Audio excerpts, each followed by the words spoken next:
오늘 말씀의 제목은 오늘 본문의 16절에 있는 말씀을 근거로 해서 말씀을 함께 나누고자 합니다.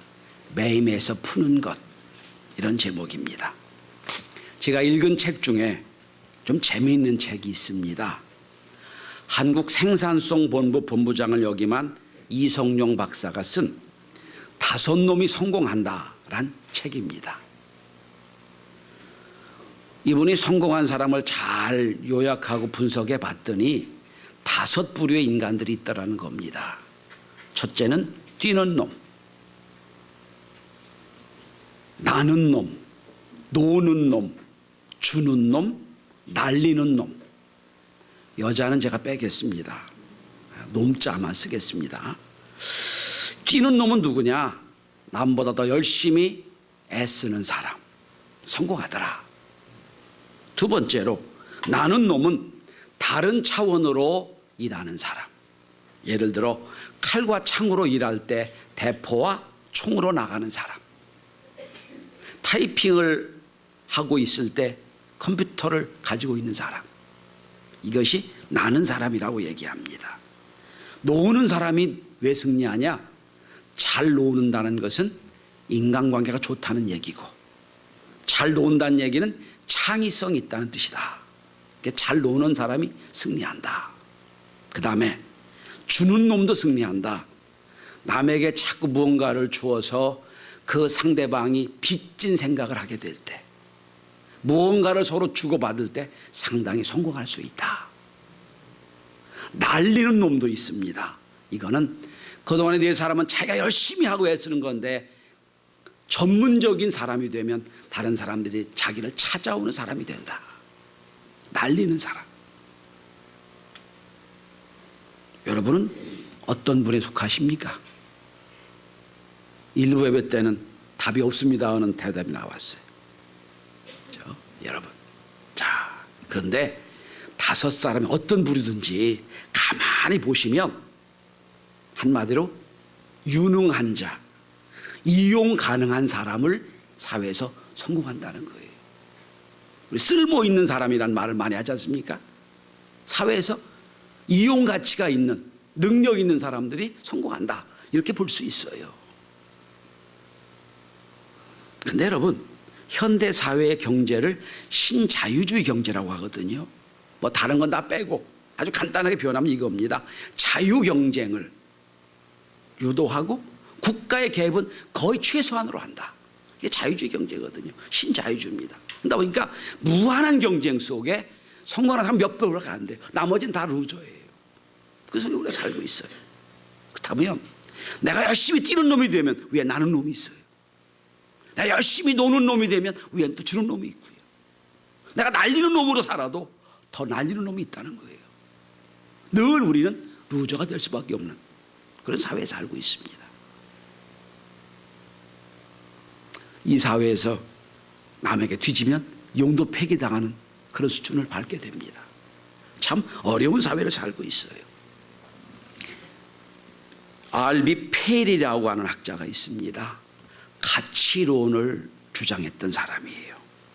이 사람은 인간의 가치가 4종류가 있다고 얘기합니다. 첫째는 물질적 소유의 가치가 있다. 그 사람이 얼마나 소유했냐에 따라서 가치가 결정된다는 거예요. 그 사람이 얼마나 좋은 곳에 소비하냐에 따라 가치가 결정되는 물질적인 어떤 그 가치가 있다는 거예요. 두 번째는 신체적인 가치가 있답니다. 프로 선수들, 몸이 경쟁력이죠. 실력, 경쟁력, 몸이 실력이죠. 신체적 가치가 있다. 세 번째 가치는 정신적 가치가 있다는 거예요. 그 사람이 얼마나 고상한 생각과 사고방식과 사상이 있냐에 따라서 가치가 결정된다. 네 번째는 인격적 가치가 있답니다. 어떤 목적으로 사느냐, 네가 궁극적으로 추구하는 바가 뭐냐, 인격이 다르다는 거예요. 그래서 목적이 분명하면 그 목적을 추구하다 열심히 살다 보면 그 사람이 인격적인 훌륭한 가치를 갖게 될 것이다, 이렇게 말합니다. 자, 오늘 본문에 보면 아주 불쌍한 한 여자가 나옵니다. 예수님께서 안식일 회당에 가서 말씀을 전하시는데 가만히 보니까 저 구덩이에 한 여자가 앉아 있어요. 근데 이 여자는요 18년 동안이나 귀신 들렸어요. 영적으로 귀신에 매여 있는 거예요. 거기다가 몸이 꼬부라져 있어요. 움직일 수가 없어요. 복합 장애를 갖고 있는, 정신적으로 영적으로도 장애를 갖고 있고 몸도 장애를 갖고 있어요. 아무도 그를 관심 갖지 않습니다. 그런 여자를 만납니다. 자, 여러분 생각해 보시기 바랍니다. 이 여인의 가치가 어떤 가치가 있나요? 뛰는 놈도 아니고 나는 놈도 아니고, 가치가 있다고 하면 평가해 보면 신체적 가치도 없고 정신적 가치는 물론이거니고 아무 가치가 없어요.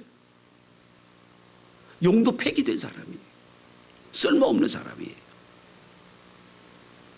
지금 이 시대도 이 장애인을 상당히 평가를 해주고, 그리고 장애인과 비장애인이라는 말조부터 나오는 그런 시대입니다. 장애가 먼저예요. 그 다음에 장애가 없는 게 비장애인이 되잖아요. 이 사회에서도 어떻게 보면 살기 어렵고 평가받기 어려운 시대인데 2000년 전에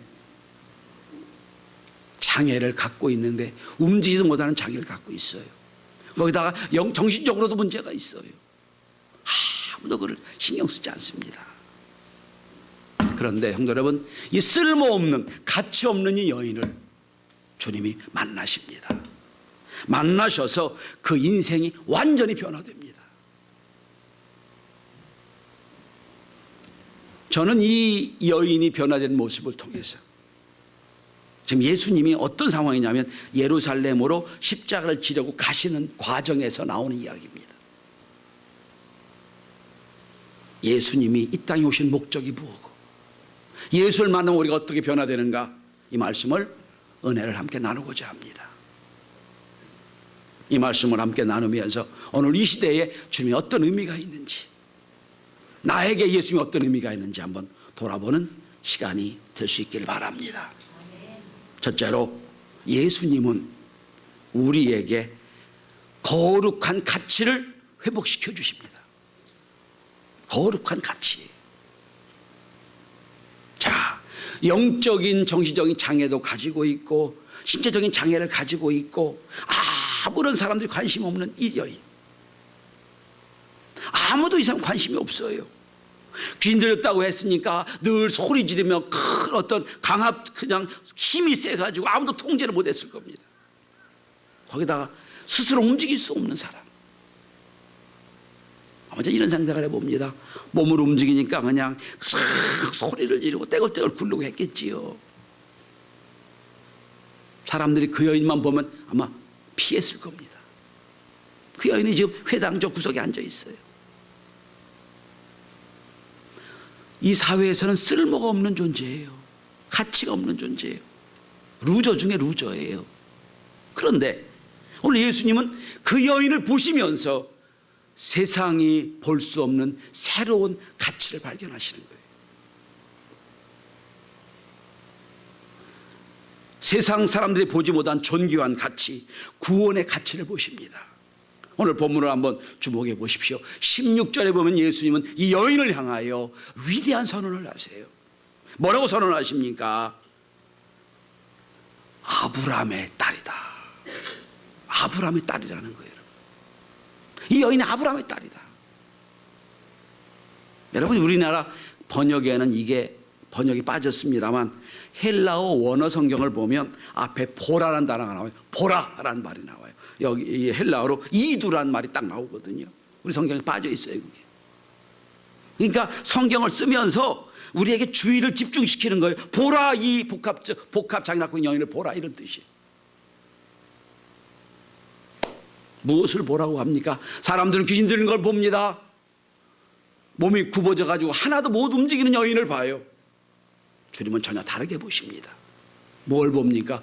그 속에서 그도 구원받은 이스라엘 백성이요, 이스라엘 아브라함의 딸이라는 걸 보게 되는 거예요.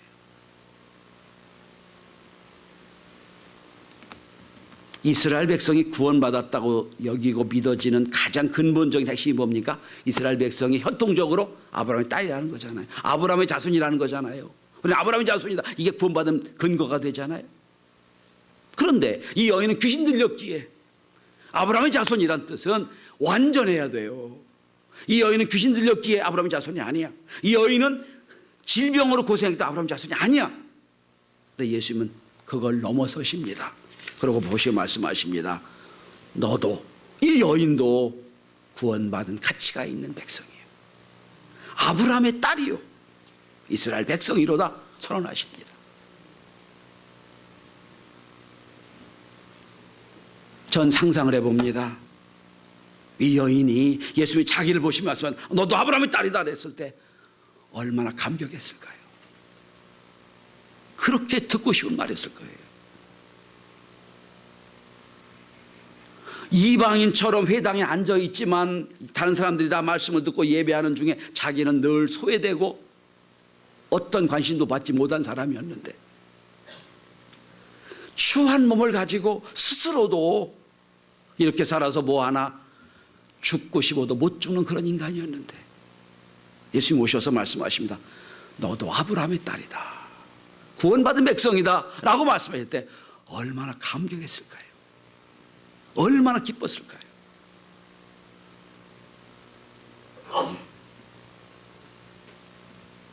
예수님은 우리에게 오셔서 때로 우리가 질병도 가지고 있고 문제도 있고 죄도 있고 사회에서도 같이 인정받지 못하는 그런 인생일지라도 주님은 그런 걸 보지 않으세요. 우리에게 뭘 보시냐면 우리 속에 있는 하나님의 형상을 보아주세요. 이렇게 말씀하십니다. 너도 구원받은 백성이로다, 너도 이스라엘 백성이로다 말씀을 하시는 거예요. 사랑하는 성도 여러분, 우린 죄인 중에 괴수였어요. 우리 이마에 사탄이 죄인이라고 다 써붙여놨어요. 왜? 죄를 졌으니까. 일평생 죄의 종으로 살 수밖에 없는 우리 운명입니다. 그런데 예수님이 오셔서 우리를 찾으신 말씀하십니다. 이제 더 이상 넌 죄인이 아니다. 넌 내가 널 구원했다. 내가 너를 구원했기 때문에 넌 이스라엘 백성이다, 나의 자녀다 말씀하시는 거예요. 이 아브라함의 자손이라는 뜻이에요. 사랑하는 성도 여러분, 믿음을 가지면, 우리 속에는 하나님의 형상을 만나게 되면 세상에서 줄 수 없는 거룩한 자존감을 느끼게 됩니다. 예수 믿는 특징이에요. 예수를 잘 믿으면 비록 내가 부족하고 이 사회에서는 상대적으로 아무 가치가 없는 사람으로 인정받지 모르지만 하나님 앞에 오면 너도 나의 자녀다, 이스라엘 백성이다, 구원받은 백성이다 이렇게 인정하시는 은혜를 경험하게 될 겁니다. 우리는 사회적인 평가의 눈으로 보시면 안 돼요. 하나님의 구원의 눈으로 보셔야 돼요. 너도 이스라엘 백성이로다, 하나님의 자녀로다. 이런 음성을 이 한 시간도 듣는 축복과 은혜가 있게 되길 바랍니다.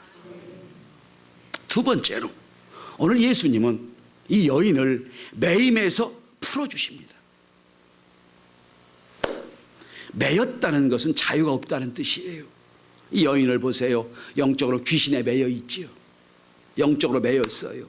육체적으로도 매였어요. 신체적으로 매였어요. 귀신에게 자유를 뺏기고 실제적으로 아무 자유가 없는, 아무도 움직이지 못하는 그런 여인이에요. 그런데 이 여인이 예수를 만납니다. 예수님이 이 여인을 만나주세요. 만나주셔서 오늘 16절에 있는 것처럼 매임에서 풀어주십니다. 풀어주세요. 저는 우리나라 요즘에 미투 운동이 막 들불처럼 막 번지고 있지요. 보면서 온 나라가, 죄송합니다 표현이 좋지 않아서, 더러운 영에 확 쌓인 것 같아요. 자고 나면 문화, 경제, 정치, 종교, 교육까지 다 난리법석이.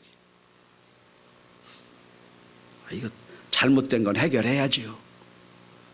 회개하고 돌이켜야 됩니다. 그런데 저는 생각합니다. 교회로부터 회개 운동을 해야 되겠구나. 교회로 이거 여기 계속 억눌리면 아무것도 할 수 없을 것 같아. 빨리 회개 운동을 시작해야 되겠다 생각을 합니다. 혹시 제가 여러분들 기분 나쁘게 봤다고 성추행했다고 하지 마세요. 이게 참 걱정스러워. 이제는 참 어떻게 될지 모르겠어요 지금. 여러분, 원래 성은 하나님이 우리에게 주신 가장 큰 축복 중에 하나예요. 이 축복이 왜곡돼 가지고 엉뚱하게 쓰이고 있잖아요 지금. 자, 이 여인도 영적으로 지금 귀신에 매였어요. 귀신이 그를 붙잡고 놓지 않는 거예요. 매였단 말이에요. 그 다음에 질병에 매였어요. 11절을 한번 주의 깊게 조금만 읽어보시기 바랍니다. 11절 보십시다. 18해 동안이나 귀신 들려 앓으며 꼬부라져 조금도 펴지 못한 한 여자가 있더라. 여러분, 느낌이 어떠세요? 꼬부라져서 움직이지도 못해 펴지 못한 여자예요. 얼마나 답답했을까요? 여러분, 우리는 새끼 발가락에 조금 상처가 나도 그것 때문에 아파하지요. 손에 조금만 뭐 묽게 당겨도 이것 때문에 참 힘들어합니다. 그런데 몸이 꼬부라져 전혀 움직이지도 못한 여자예요. 얼마나 불쌍할까요?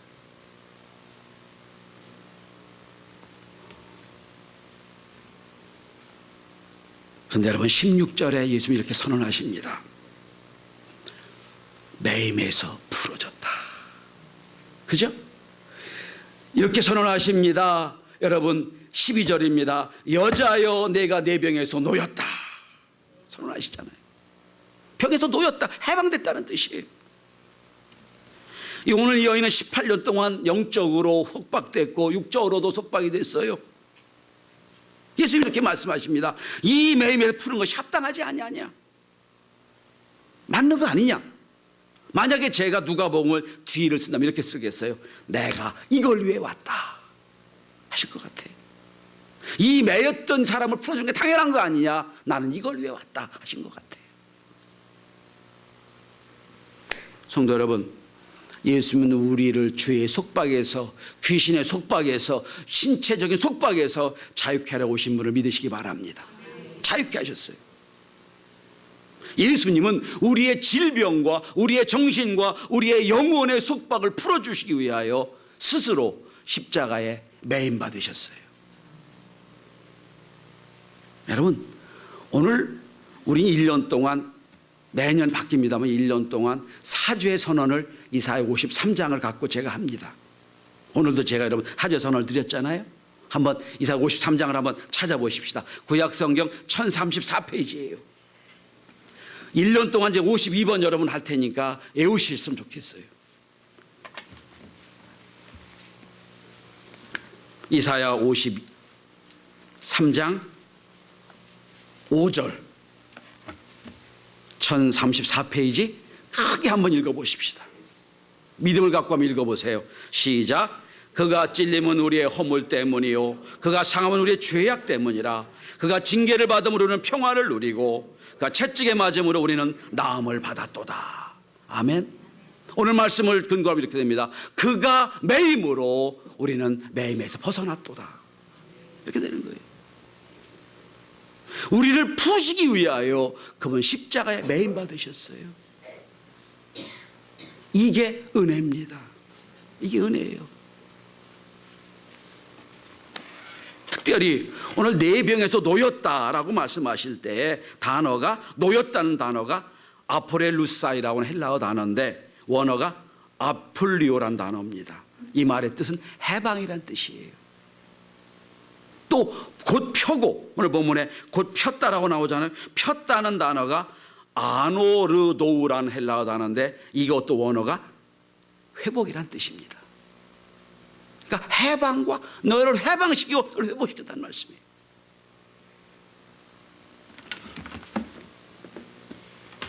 성도 여러분, 사순절 살아갑니다. 나를 죄에서 풀어주고 해방시키기 위하여, 나를 영적으로 해방시키기 위하여 주님이 십자가에 묶이시는 날, 묶이시려고 예루살렘을 향해 가시는 그날, 우리가 그걸 생각하며 겸허하게 사는 날이 사순절이에요. 주님은 우리에게 오셔서 우리를 해방시켜 주십니다. 자유케 해주세요. 이 자유와 이 은혜를 다시 한번 감사하는 저와 여러분이 될 수 있기를 바랍니다. 자, 예수님은 오셔서 부족하고 아무런 가치 없는 이 여인에게 하나님의 귀중한 하나님의 형상을, 그래서 아브라함의 자손이라고 인정해 주십니다. 그리고 죄에서 자유하게 하고 영혼을 자유하게 해서 풀어주십니다. 매인 것을 풀어주셨어요. 그리고 또 한 가지입니다.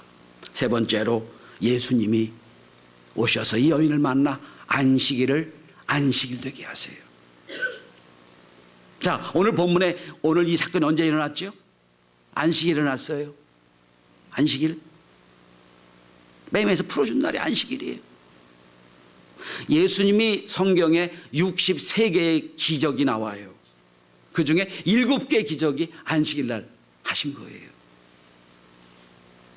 오늘 이 회당장이 여인을 회복시켜주고 고쳐주니까 회당장이 화를 냅니다. 그리고 이렇게 얘기합니다. 아니, 앞 6일 날 시간이 있으면 그날 고치지 왜 꼭 안식일 날 고쳐야 되느냐? 화를 내요.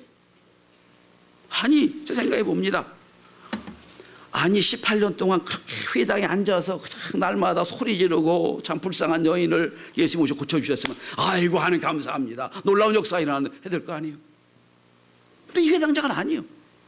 왜 안식일을 고쳤냐고 트집 잡고 노하는 거예요. 화를 내는 거예요. 근데 여러분, 예수님의 생각은 달라요. 여러분, 18년 동안 수많은 세월 동안 고생했으니까 빨리 풀어주는 게 옳지 않냐 이거예요. 하루라도 빨리 고쳐줘야 될 거 아니냐, 이렇게 말씀하시는 거예요. 근데 여러분, 이런 말이 있습니다. 망치를 들고 있는 사람의 눈에는 모든 것이 못으로 보인다는 말이 있어요. 율법으로 딱 무장된 사람은 율법밖에 안 보이는 거예요. 왜냐하면 이스라엘 백성의 안식일에 대한 규례가 37개의 규례를 갖고 있어요. 그래서 예를 들면 바느질을 해도 안 되고, 밭을 갈아도 안 되고, 이 밀을 까불러도 안 되고, 빼도 안 되고, 500m 이상 가도 안 되고, 다 안 되는 것만 나와요. 거기 딱 율법으로 매여 있는 게 회당장이에요. 그런데 예수님은 굳이 안식일에 고쳐주세요. 14장 넘어가도요, 안식일에 손 마른 자를 고쳐주세요. 다 안식일에 고쳐주세요. 왜 그랬느냐? 이스라엘 백성은요, 안식일의 의미를 잘 잊어버렸어요. 지금 원래 안식일의 의미가 뭡니까? 안식일은 첫째는 하나님이 천지를 지으신 날을 기념하고 감사하고 기뻐하는 날이에요. 둘째, 안식일의 의미는 이스라엘 백성이 애굽에서 탈출했고 출애굽했기 때문에 구원받은 것을 감사하는 날이 안식일이에요. 그러니까 이걸 기뻐하는 날이에요. 감사하는 날이 안식일이에요. 그런데 이스라엘 백성들은 그 안식일을 율법으로 다 짜놔가지고 오히려 안식일에 그냥 어떻게 보면 더 점점 좁혀져서 어떻게 움직이지 못하는 날로 바꿔버렸어요. 예수는 그들을 통해 말씀하십니다. 그래, 39가지 38가지 안식일의 예외가, 안식일의 규례가 다 있는데 예외가 하나 있어요. 짐승이나 사람을 살리는 것 다 예외입니다. 주님 말씀하시잖아요. 뭐라고 말씀하냐? 너희들도 낙이나 외양간을, 낙이나 소를 외양간에서 풀어 이끌고 가지 않느냐? 살리는 건 예외 있지 않느냐? 그런데 살리는 정도가 아니라 매임에서 풀어주는데 온전치 않느냐 말씀하시는 거예요. 만약에 이스라엘 백성이 안식일을 안식일로 잘 지켰다면 예수님의 부활도 안식일 날 했을 거예요. 그런데 안식일을 자꾸 율법으로 엉뚱하게 만드니까 예수님 언제 부활하셨죠? 안식 후 첫날 부활하셨지요. 그죠? 우리는 부활절을, 매 주일이 부활절이에요. 매 주일이 안식 후 첫날이에요. 그런데 이 부활을 믿지 못하면 제7일 안식일 교회는 토요일 날 거의 주일이거든. 우리는 아니란 말이에요. 저는 2주간에 걸쳐서 하나님께서 우리를 겁박해서 억눌러서 또한 폭력으로 복종시켜서 따라오게 하지 않는 걸 배웠어요. 자의로, 자유의지로 주님을 따르기를 원한다고 말씀을 드렸습니다. 마찬가지예요. 안식일 되게 하는 게 뭡니까? 해야 해서 하는 게 안식일이 아니에요. 나를 구원하시는 감사하고 천지를 지으셔서 내 인생을 닮아 창조하시고 새롭게 한 주님을 찬양하고 또 부활의 은혜를 경험하고 그래서 안식일을 기쁜 날로 여기는 것, 감사와 축제가 있는 날로 여기는 것, 율법에 억눌려서 율법에 매여 있는 우리를 자유케 하시는 그날 기쁘게 주님을 찬양하는 날, 안식일 되기 위해 주님 오셨습니다. 결론을 맺습니다. 영적으로 눌려있는 매여있는 우리를 구원하시기 위하여 세상에선 가치가 없다고 경쟁력이 없다고 그냥 뒤로 밀렸던 우리에게 오셔서 우리 인생에 새로운 가치를 만들어 주시고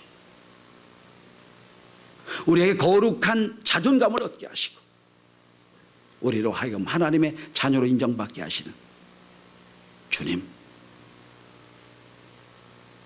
나를 풀어주시기 위하여 스스로 십자가에 매여 죽으신 주님, 그 죽기 위하여 오늘도 걸음을 예루살렘에 올리신 주님, 오늘도 주님을 따라 우리도 다른 매여있는 사람을 풀어주고 회복시켜 주시는 저와 여러분이 되시기를 주의 이름으로 축원합니다. 기도합니다.